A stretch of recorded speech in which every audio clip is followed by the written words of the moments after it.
नमस्कार, मेरा नाम वंदना सक्सेना है। मैं एक स्कूल की प्रिंसिपल, एक लीडरशिप ट्रेनर और एक योगा प्रैक्टिशनर हूँ।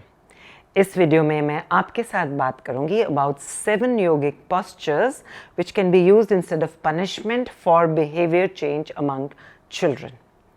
Before talking about those 7 yogic postures, हमें ये जानना बहुत ज़रूरी है कि बच्चों को पनिशमेंट की क्या ज़रूरत होती है। मतलब टीचर्स बच्चों को कब पनिशमेंट देते हैं? जब बच्चे कोई गलती करते हैं। और जब बच्चे वो गलती करते हैं और टीचर्स उनको बुलाते हैं अपने पास, या पेरेंट्स भी उन्हें बुलाते हैं कि इधर आओ, बताओ आपने क्या किया। So what happens to the state of mind of the child? The child is defiant, angry, resentful. इस स्टेट ऑफ माइंड में जब बच्चे हमारे पास आते हैं तो ये the doors of communication are closed. So let's talk about 7 yogic postures जिससे ये डोर्स ऑफ कम्युनिकेशन खुल जाएंगे और बच्चों की स्टेट ऑफ माइंड क्रश हो जाएगी, सॉफन हो जाएगी और वो हमारी बात को सुनेंगे, समझेंगे और जानेंगे कि उन्हें अपनी गलती को कैसे इम्प्रूव करना है. तो योगिक posture number 1, Shambhavi Mudra. Focus your eyeballs on the center of your eyebrows. देखते जाइए, देखते जाइए. ऑटोमेटिकली आप देखेंगे कि ये posture से नर्वस सिस्टम एक्टिवेट होता है. बल्कि ये जो posture है, योगिक posture, इससे लेजी चिल्ड्रन अपने आप खुद ब खुद एक्टिवेट हो जाते हैं. योगिक posture नंबर 2, नासिकाग्र मुद्रा. अब ले जाइए आई बॉल्स को at the tip of your nose. सारी एनर्जी यहाँ पर फोकस हो रही है और यहाँ से जा रही है हमारे थॉट्स की तरफ. नासिकाग्र मुद्रा से थॉट्स बदल जाते हैं.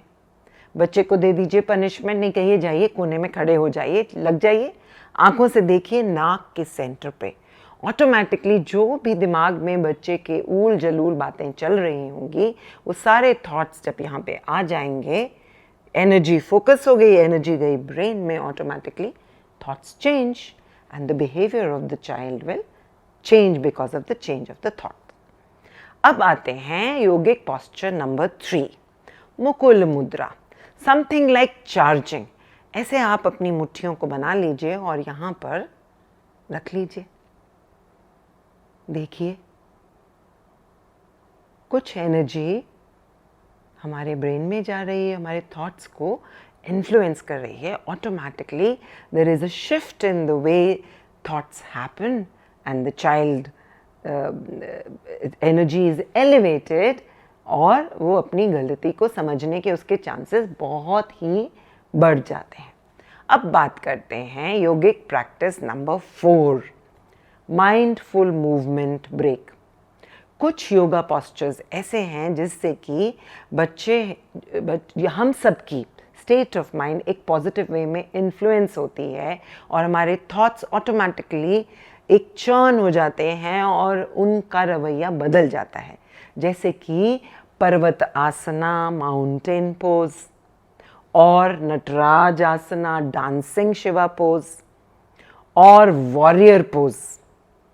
इससे बॉडी पॉस्चर से, जब हमारा बॉडी पॉस्चर एक तरफ फोकस होता है, automatically actions lead to the change of thoughts. तो ये 2-3 postures हम सब एजुकेटर्स को ज़रूर आने चाहिए, प्रैक्टिस भी करना चाहिए और बच्चों को आप इसको ज़रूर करवाइए जब मौका आए उनकी कोई गलती का एहसास दिलाने का. अब बात करते हैं योगिक posture number 5. When the child is called out and हम उस पैटर्न में चले जाते हैं कि अब तो बच्चे को पनिशमेंट मिलेगी. बच्चे का माइंड बहुत एजिटेटेड होता है. एजिटेशन फियर से, एंगर से, एक रेस्टलेस एनर्जी उसको घेर लेती है. जाहिर है ऐसे एनर्जी लेवल से डरे हुए रूप में बच्चा कोई बात नहीं सुनेगा, उस पर कोई काम नहीं करेंगे वो. तो हमें कुछ कामिंग पोजेस को यूज़ करना है, जैसे कि शशांक आसना, ऐसे लेट जाइए सिर नीचे रखकर, चाइल्ड पोज जिसको बोलते हैं।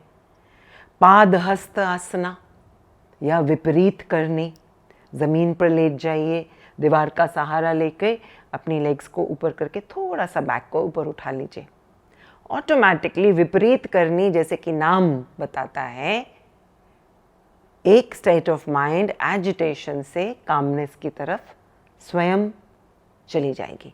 और बच्चे फिजिकल पॉस्चर्स से साथ खेलना बहुत पसंद करते हैं और पनिशमेंट की जगह योगा के माध्यम से आप उनको अपनी गलती का एहसास आसानी से दिला सकते हैं। अब बात करते हैं योगिक posture number 6, mindful practice for reflection. बच्चों से through guided visualisation, guided meditation practice आप उनका ध्यान अपने थॉट्स की तरफ ले जा सकते हैं and help them to ask questions from themselves.